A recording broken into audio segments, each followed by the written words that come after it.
Hello बच्चों, good morning. कैसे हो आप सब? अ, आज के वीडियो में मैं डिस्कस करूंगी chapter the fundamental unit of life का।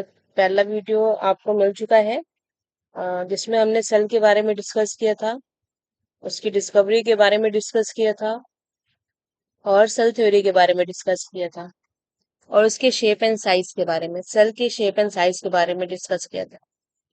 आज हम डिस्कस करेंगे सेल के स्ट्रक्चर के बारे में, कि अगर हम एक सेल को देखते हैं तो हमें कौन कौन से स्ट्रक्चर और हम कहें ऑर्गेनल हमें उसमें दिखते हैं।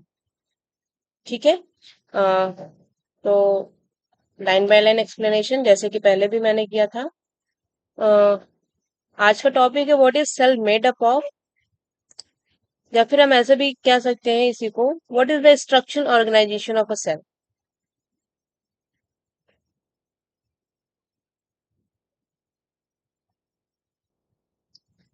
We saw above that the cell has special components called organelle। जैसे हमने पीछे डिस्कस किया था पिछले वीडियो में कि सेल जो है वो उसमें स्पेशल कंपोनेंट होते हैं। सेल को अगर आप ध्यान से देखोगे माइक्रोस अंडर द माइक्रोस्कोप, तो आप देखोगे तो उसमें छोटे छोटे कंपार्टमेंट उसके अंदर भी आपको दिखेंगे, जिनको हम ऑर्गेनल्स कहते हैं। तो ये कैसे ऑर्गेनाइज होते हैं एक सेल के अंदर, उसके बारे में हम स्टडी करेंगे। If we study a cell under a microscope we would come across three feature in almost every cell. तो तीन फीचर हमें देखने को मिलेंगे। तो पहला है आपका plasma membrane, second one is nucleus and the third one is cytoplasm. All activities inside the cell and interaction of the cell with its involvement are possible due to these feature. तो इन्हीं तीन feature की वजह से cell का activity जो है और उसका हम कहते हैं कि इंटरेक्शन इन्वॉल्वमेंट के साथ कैसा है, वो पॉसिबल हो सकता है इन्हीं फीचर्स की वजह से। तो वन बाय वन हम एक एक करके पढ़ते हैं इन सबको। तो सबसे पहला टॉपिक है हमारा प्लाज्मा मेम्ब्रेन। प्लाज्मा मेम्ब्रेन को हम सेल मेम्ब्रेन भी कहते हैं। This is the outermost covering of the cell. अगर आप सेल को देखोगे और सेल की आउटर बाउंड्री की बात करोगे तो जो सबसे बाहर वाली बाउंड्री आपको दिखेगी वो क्या होगी, प्लाज्मा मेम्ब्रेन की होगी। That separate the contents of the cell from its external environment. जो उस सेल के कंटेंट को और एक्सटर्नल इन्वायरमेंट को क्या करता है, सेपरेट करता है। द प्लाज्मा मेम्ब्रेन अलाउज और permit the entry and exit of some material in and out of the cell. तो प्लाज्मा मेम्ब्रेन क्या करते हैं, अलाउ करते हैं कुछ मटेरियल को एंट्री के लिए अलाउ करते हैं और कुछ मटेरियल को एग्जिट सेल के बाहर जाने के लिए अलाउ करता है। It also prevent movement of some other materials. The cell membrane therefore is called selectively permeable membrane. और ये कुछ मटेरियल के मूवमेंट को क्या करता है, प्रिवेंट भी करता है। इसीलिए इसको क्या कहा गया है, selectively permeable membrane. Selectively permeable यानी कुछ चीजों के, सिलेक्टिव चीजों के लिए परमेबल है। That's why we called it selectively permeable membrane. Okay. How does the movement of substances take place into the cell. कैसे सब्सटेंसेस का मूवमेंट होता है सेल में। How do substances move out of the cell. Substances जो है cell के बाहर कैसे मूव करते हैं। Some substances like carbon dioxide and oxygen can move across the cell membrane by a process called diffusion. तो कुछ सब्सटेंसेस हैं जैसे कि कार्बन डाइऑक्साइड की अगर हम बात करें, ऑक्सीजन की बात करें, तो वो सेल मेम्ब्रेन को क्रॉस करता है। एक सिंपल प्रोसेस है जिसको हम डिफ्यूजन कहते हैं। तो सबसे पहले हमें जानना होगा कि डिफ्यूजन क्या है। डिफ्यूजन एक ऐसा फिनोमेना है जहां पर सब्सटेंसेस जो है वो मूव करते हैं अपने हाइयर कंसंट्रेशन से लोअर कंसंट्रेशन की तरफ। कहाँ से मूव करेंगे, अपने हाइयर कंसंट्रेशन से लोअर कंसंट्रेशन की तरफ मूव करेंगे। इसी प्रोसेस को हम क्या कहते हैं, डिफ्यूजन कहते हैं।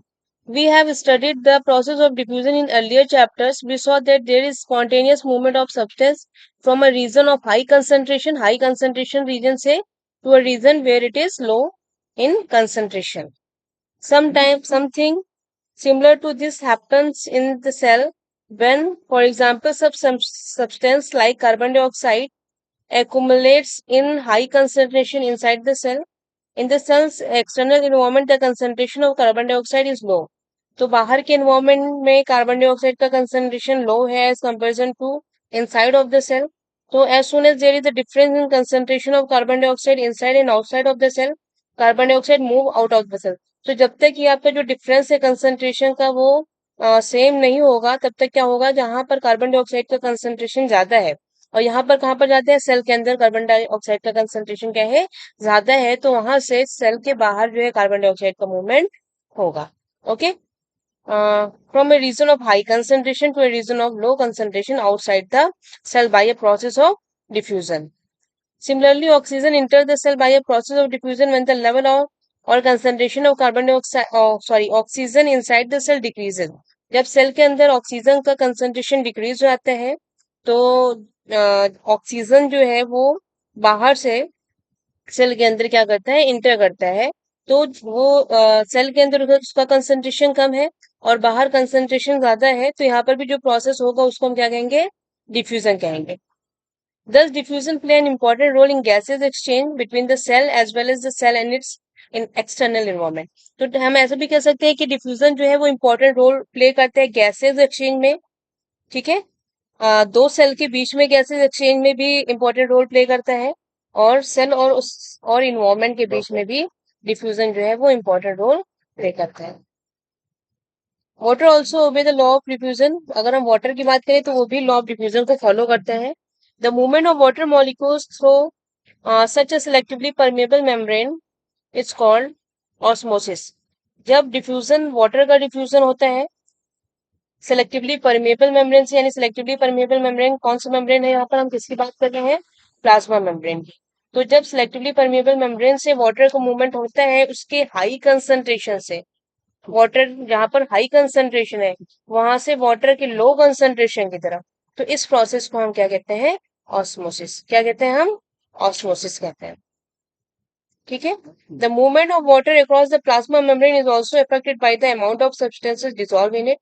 तो मूवमेंट, वाटर का जो मूवमेंट होगा प्लाज्मा मेम्ब्रेन के थ्रू, वो उस इफेक्ट करेगा, किससे इफेक्ट होगा कि वो उस वाटर में क्या, कितने अमाउंट में सब्सटेंसेस डिसॉल्व हैं। Okay, thus osmosis is the passage of water from a region of high water concentration through a semi-permeable membrane to a region of low water concentration। तो अगर आपसे कोई पूछे यहाँ पर ऑस्मोसिस को हम कैसे डिफाइन करेंगे, तो आप कहोगे ऑस्मोसिस क्या है, पैसेज है वाटर का उसके हाई वाटर कंसंट्रेशन रीजन से low region of water concentration की तरफ, और किसके through, through a semi permeable membrane. किसके through, through a semi permeable membrane. What will happen if we put an animal cell or a plant cell into a solution of sugar or salt in water? अगर हम एक solution बनाते हैं sugar का या फिर salt का, और उसमें हम प्लांट सेल या फिर एनिमल सेल को रखते हैं, तो हमें ये ऑब्जर्व करना है कि ऑब्जर्वेशन क्या होगा। ठीक है, तो यहाँ पर हमें दो तीन ऑब्जर्वेशन देखने को मिलेंगे। If the one of the following three things would happen. ठीक है, if the medium surrounding the cell has a higher water concentration than the cell. हाँ, तो सेल, हमने सेल लिया, उसको हमने एक मीडियम में रखा, ऐसे मीडियम में रखा जहां पर वो सॉल्यूशन जो लिया है हमने वो डाइल्यूट है। जो सॉल्यूशन है वो क्या है, डाइल्यूट है। अब डाइल्यूट का मतलब क्या होगा, डाइल्यूट का मतलब ये होगा कि यहाँ पर अगर हम बात करें सॉल्यूट और सॉल्वेंट की, तो सॉल्यूट का कंसंट्रेशन कम होगा और सॉल्वेंट का कंसंट्रेशन ज्यादा होगा। तो अगर हमने सॉल्ट सॉल्यूशन लिया है तो सॉल्ट सॉल्यूशन में सॉल्यूट हमारा सॉल्ट होगा, और जो सॉल्वेंट है वो क्या होगा, वाटर होगा। यानी यहाँ पर वाटर का अमाउंट क्या है, ज्यादा है। तो जब हम ऐसे सॉल्यूशन में सेल को रखते हैं जहाँ पर वाटर का अमाउंट ज्यादा है सेल के कंपैरिजन में, तो वाटर क्या करेगा, अब हम ऑस्मोसिस की बात कर रहे थे, वाटर अपने हाई कंसंट्रेशन से लो कंसंट्रेशन की तरफ मूव करेगा। ठीक है, तो ऐसे ही सॉल्यूशन को हम क्या कहते हैं, हाइपोटोनिक सॉल्यूशन कहते हैं। Water molecules are free to pass across the cell membrane. अब वाटर मॉलिक्यूल फ्री है क्योंकि वो सिलेक्टिवली परमेबल है, वो अलाउ, मेम्ब्रेन आपका जो है वो अलाउ कर देगा वाटर को एंटर करने के लिए, और वाटर जो है वो दोनों डायरेक्शन में मूव कर सकता है। लेकिन क्या होगा, more water will enter into the cell than will leave. तो पानी लीव तो कम करेगा, नहीं सेल के बाहर तो कम निकलेगा, लेकिन सेल के अंदर एंट्री क्या होगा, पानी का ज्यादा होगा। तो ओवरऑल जो नेट रिजल्ट होगा वो क्या होगा, कि वाटर जो है वो सेल के अंदर एंटर करेगा, और जो आपका सेल है वो क्या हो जाएगा, स्वेल अप हो जाएगा। सेल स्वेल अप हो जाएगा, यानी सेल का साइज क्या हो जाएगा, इंक्रीज हो जाएगा, सेल अपने टर्जिड कंडीशन में आ जाएगा। ये पहला पॉइंट हो गया। सेकेंड पॉइंट है, if the medium has exactly the same water concentration as the cell. दूसरे मीडियम में जो वाटर का कंसंट्रेशन है मीडियम का और सेल के अंदर का, वो दोनों क्या है, सेम है। तो जब दोनों का वाटर कंसंट्रेशन सेम है तो यहाँ पर कोई भी मूवमेंट वाटर का नहीं होगा। So there will be no net movement of water across the cell membrane. तो ऐसे सॉल्यूशन को हम क्या कहेंगे, आइसोटोनिक सॉल्यूशन। क्या कहेंगे हम, आइसोटोनिक सॉल्यूशन कहेंगे। Water crosses the cell membrane in both direction but the amount going in and is the same as the amount going out. तो वाटर यहाँ पर भी मूवमेंट तो होगा, लेकिन जितना वाटर मूव करेगा अंदर की तरफ सेल के, उतना ही वाटर जो है वो सेल के बाहर आएगा। तो जो ओवरऑल रिजल्ट होगा वो क्या होगा, बराबर हो जाएगा। द सेल, तो सेल की अगर आप साइज की बात करोगे तो उसके साइज में तो कोई चेंज यहाँ आपको नहीं देखने को मिलेगा। सेल का साइज जो है वो क्या होगा, सेम होगा। ओके, ऐसे और इस तरह के सॉल्यूशन को हम क्या कहते हैं, आइसोटोनिक सॉल्यूशन कहते हैं। अब थर्ड पार्ट जो है वो क्या है, if the medium has a lower concentration of water. अब जो आपने मीडियम लिया है उसमें वाटर का कंसंट्रेशन क्या है, कम है एज कंपेरिजन टू सेल के। तो सेल में पानी ज्यादा है, उस मीडियम में पानी कम है। तो क्या होगा, सेल से जो पानी सेल के अंदर है वो पानी मूव करेगा, मीडियम में आ जाएगा। ठीक है, आ, यहाँ पर देखिए, meaning that it is very concentrated solution, the cell will lose water by osmosis. अब ऐसे सॉल्यूशन को हम क्या नाम देंगे, हाइपरटोनिक सॉल्यूशन। ऐसे सॉल्यूशन को हम क्या नाम देंगे, हाइपरटोनिक सॉल्यूशन। तो यहाँ पर सेल जो है वो आपका वो फ्लैसिड कंडीशन में आ जाएगा। सेल के अंदर का जो पानी है वो निकल के किस में आ जाएगा, सॉल्यूशन में आ जाएगा। Again water crosses the cell membrane in both direction but this time more water leaves the cell. लेकिन इस टाइम क्या होगा, पानी जो है वो ज्यादा सेल के बाहर आ जाएगा और सेल क्या हो जाए, श्रिंक हो जाएगा। दस osmosis is a special case of diffusion. Osmosis को हम ऐसा भी कह सकते हैं कि ये एक स्पेशल केस है डिफ्यूजन का, through a selectively permeable membrane. किसके थ्रू, एक सेलेक्टिवली परमेबल मेम्ब्रेन के थ्रू। ओके, ऑस्मोसिस में हम सॉरी डिफ्यूजन में हम सेलेक्टिवली परमेबल मेम्ब्रेन की बात नहीं कर रहे थे। लेकिन ऑस्मोसिस में जब भी हम ऑस्मोसिस की बात करेंगे तो यहाँ पर हम मूवमेंट ऑफ वाटर की तो बात करेंगे, from the region of higher concentration to the region of low water concentration. लेकिन यहाँ पर हम सिलेक्टिवली परमेबल मेम्ब्रेन ऐड करना नहीं भूलेंगे, क्योंकि अगर हमने सिलेक्टिवली परमेबल मेम्ब्रेन नहीं ऐड किया ऑस्मोसिस में तो ये आपकी डेफिनेशन अधूरी ही रह जाएगी। ओके, दस ये हो गया। Now let us try out the following activity. ये एक्टिविटी आप करके देखिएगा, और अगर आपको ये एक्टिविटी परफॉर्म करने में कोई भी समस्या आ रही हो या फिर आपको इसके बारे में पूछना हो तो आप मेरे नेक्स्ट आप कमेंट में पूछ सकते हैं। मैं इसके लिए अलग से वीडियो बना दूंगी आप लोग के लिए। Okay, unicellular fresh water organism and most plant cell tend to gain water through osmosis. यानी यूनिसेलुलर जो हमारे फ्रेश वाटर ऑर्गेनिज्म है या फिर प्लांट सेल की अगर हम बात करें तो उनमें जो वाटर का गेन होता है वो किसके थ्रू होता है, ऑस्मोसिस के थ्रू होता है। Absorption of water by plant root, plant root में भी जो वाटर का एब्जॉर्प्शन होता है वो भी किसके थ्रू होता है, ऑस्मोसिस का एग्जाम्पल है। Okay, this diffusion is important in exchange of gases and water in the life of a cell. In addition to this the cell also obtain nutrition, cell को न्यूट्रिशन भी मिलता है from its environment. Different molecules move in and out of the cell through a type of transport requiring use of energy. Energy use करके diffusion, different molecule move in and out of the cell through a type of transport requiring use of energy। Energy use करके movement molecules का हो जाता है। The plasma membrane is flexible. Plasma membrane की अगर बात कर रहे हैं तो वो कैसा होता है, फ्लेक्सिबल होता है और ऑर्गेनिक मॉलिक्यूल का बना होता है। ठीक है, और वो ऑर्गेनिक मॉलिक्यूल्स में कौन कौन से होते हैं, लिपिड होते हैं, प्रोटीन होते हैं, लिपिड्स होते हैं और प्रोटीन्स होते हैं। Okay, however, we can observe the structure of a plasma membrane only through an electron microscope। हम यूज करके प्लाज्मा मेम्ब्रेन के स्ट्रक्चर को देख सकते हैं। The flexibility of the cell membrane also enables the cell to engulf in food and other material from its external environment। यानी cell membrane flexible होता है, इसी फ्लेक्सिबिलिटी की वजह से जो आपका सेल है वो फूड को इंगल्फ कर सकता है। ठीक है, एक्सटर्नल इन्वायरमेंट से फूड को इंगल्फ कर सकता है, जैसे कि, और इस प्रोसेस को हम एंडोसाइटोसिस कहते हैं। जैसे कि आपने अमीबा देखा है, अमीबा अपना शेप चेंज करते रहता है और फिर वो शेप शेप चेंज करके स्ट्रक्चर बनाता है जिसको हम फॉल्स फूड कहते हैं स्यूडोपोडिया। और स्यूडोपोडिया जो है वो फूड को कैप्चर करने में हेल्प करता है। तो ये किसकी वजह से पॉसिबल है? उसके मेम्ब्रेन की वजह से। अगर उसका मेम्ब्रेन इतना फ्लेक्सिबल नहीं होता तो वो अपने शेप को चेंज नहीं कर पाता और फिर फूड को इंगल्फ नहीं कर पाता। ओके, तो amoeba acquires it food through such processes. हाँ, तो ये प्लाज्मा मेम्ब्रेन की बात हो गई। अगर आपको कोई भी कंफ्यूजन हो इस टॉपिक में तो आप कमेंट जरूर करें। अब हम बात करते हैं सेल वॉल की। Plant cells in addition to the plasma membrane, यानी प्लांट सेल में प्लाज्मा मेम्ब्रेन के अलावा भी एक, आप कह सकते हैं, मेम्ब्रेन पाई जाती है जिसको हम क्या कहते हैं? सेल वॉल कहते हैं। क्या कहते हैं हम? सेल वॉल कहते हैं। Have another rigid outer covering called cell wall. The cell wall lie outside the plasma membrane. तो सेल वॉल कहाँ लाई करती है? प्लाज्मा मेम्ब्रेन के बाहर सेल वॉल पाई जाएगी। The plant cell wall is mainly, और प्लांट की अगर हम सेल वॉल की बात करें तो वो किसका बना होता है? सेल्यूलोज का बना होता है। किसका बना होता है? सेल्यूलोज का बना होता है। Cellulose is a complex substance है and provide structural strength to the plant.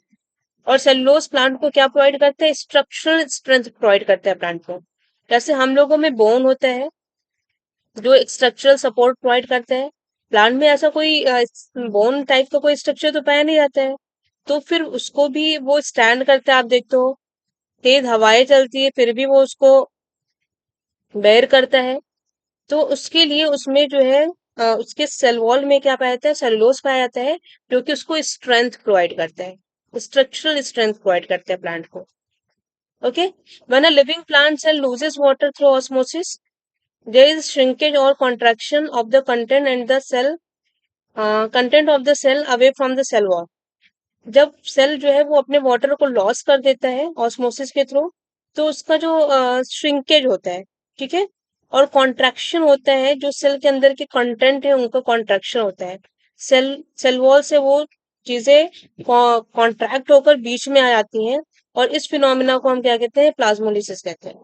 तो अगर आपसे कोई पूछे कि व्हाट इज प्लाज्मोलिसिस, तो आप कहोगे जब हम लिविंग सेल को जब लिविंग सेल, आप ऐसा भी कह सकते हो, जब लिविंग सेल जो है वो ऑस्मोसिस करता है तो उसका जो साइटोप्लाज्म है वो सेल वॉल और सेल मेम्ब्रेन के साथ जो है वो श्रिंक होकर बीच में आ जाता है, सेल वॉल को छोड़ देता है। इस प्रोसेस को हम क्या कहते हैं? प्लाज्मोलिसिस कहते हैं। We can observe this phenomena by performing the following activity. ये एक्टिविटी है, इसको भी आप पढ़िएगा।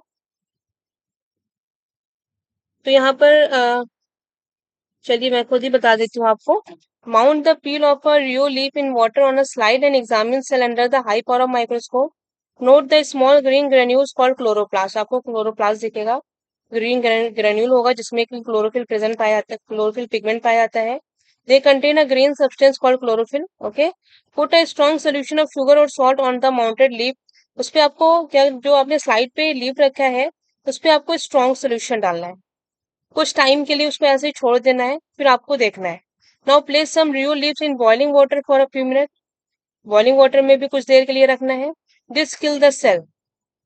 Then mount one leaf on a slide and observe it under a microscope. Put a strong solution of sugar. इस पे भी आपको स्ट्रॉन्ग सोल्यूशन डालना है, शुगर या फिर सॉल्ट का। Wait for a few minute and observe it again. What do you find? Did plasmolysis occur now? What do we infer from this activity? जब हम इस एक्टिविटी को देखेंगे, it appears that only living cell and not dead cell are able to absorb water by osmosis. तो इस activity से हमें ये पता चला कि जो लिविंग सेल हैं वो ऑस्मोसिस करेंगे, वो एबल होंगे कि वो उनमें वाटर एब्जॉर्ब करें बाय ऑस्मोसिस। लेकिन डेड सेल में आपको ये फिनोमेना देखने को नहीं मिलेगा। डेड सेल में आपको ऑस्मोसिस फिनोमेना देखने को नहीं मिलेगा। ठीक है, अब नेक्स्ट है, cell wall permit the cell of the plant, fungi and bacteria to withstand very dilute external medium without bursting. तो हाइपोटोनिक सोल्यूशन में हमने बात की थी, तो क्या बताया था? हाइपोटोनिक सोल्यूशन में अगर हम किसी भी सेल को रखेंगे तो क्या होगा, यहाँ पर वाटर का कंसंट्रेशन जो है वो ज्यादा होगा इस सोल्यूशन का, और सेल में वाटर का कंसंट्रेशन क्या होगा? कम होगा। यानी वाटर जो है वो कंटिन्यूअसली सेल के अंदर मूव करने लगेगा। तो एक समय ऐसा आएगा कि वाटर जो है वो उसमें पूरा वाटर कंटिन्यूअसली एंटर कर रहा है, तो आपका साइटोप्लाज्म जो है वो साइज उसका बढ़ता जाएगा। लेकिन यहाँ पर क्या है, यहाँ पर बाहर भी एक आपको मेम्ब्रेन दिख रही है, ठीक है, वो क्या है, सेल वॉल है। तो सेल वॉल जो है वो इसको क्या करता है, प्रिवेंट करता है कि सेल क्या हो, बर्स्ट ना हो। ओके, तो यहाँ पर सेल वॉल जो है वो उस सेल को बर्स्ट नहीं होने देता है। In such media the cell tend to take up water by osmosis, the cell swells, cell क्या होगा, स्वेल करेगा, बिल्ड अप प्रेशर, इसमें प्रेशर बिल्ड होगा अगेंस्ट द सेल वॉल, और किसके अगेंस्ट प्रेशर बिल्ड होगा, सेल वॉल के against pressure build होगा। और जो वॉल होगी, सेल वॉल जो होगी वो भी इक्वल प्रेशर एक्सर्ट करेगी सेल के अंदर, ठीक है, the cell exert the wall exert equal pressure against the swollen cell because of their wall such cell can withstand। तो इन वॉल की वजह से, यानी सेल वॉल की वजह से ये सेल जो है वो इस कंडीशन को भी क्या कर लेते हैं, विदस्टैंड कर लेते हैं, यानी उसको सेल को बर्स्ट नहीं होने देते हैं, withstand such great change in the surrounding medium than animal cell. लेकिन अगर एनिमल सेल में ऐसा सिचुएशन आएगा तो सेल आपकी क्या हो जाएगी, बर्स्ट हो जाएगी। क्यों बर्स्ट हो जाएगी, क्योंकि वहां पर सेल मेम्ब्रेन के बाहर कोई प्रोटेक्टिव लेयर नहीं है, जैसा कि जो कि प्लांट सेल में आपको पाया जा रहा है, एक एडिशनल लेयर पाई जा रही है आउटसाइड द प्लाज्मा मेम्ब्रेन, और इस लेयर को हम क्या कह रहे हैं, सेल वॉल कह रहे हैं। ठीक है, तो आज के लिए बस इतना ही। नेक्स्ट वीडियो में हम बात करेंगे न्यूक्लियस के बारे में और साइटोप्लाज्म और उसके ऑर्गेनल्स के बारे में। Thank you so much. मेरे चैनल को लाइक और सब्सक्राइब करना ना भूले, and wait for the next video. Thank you.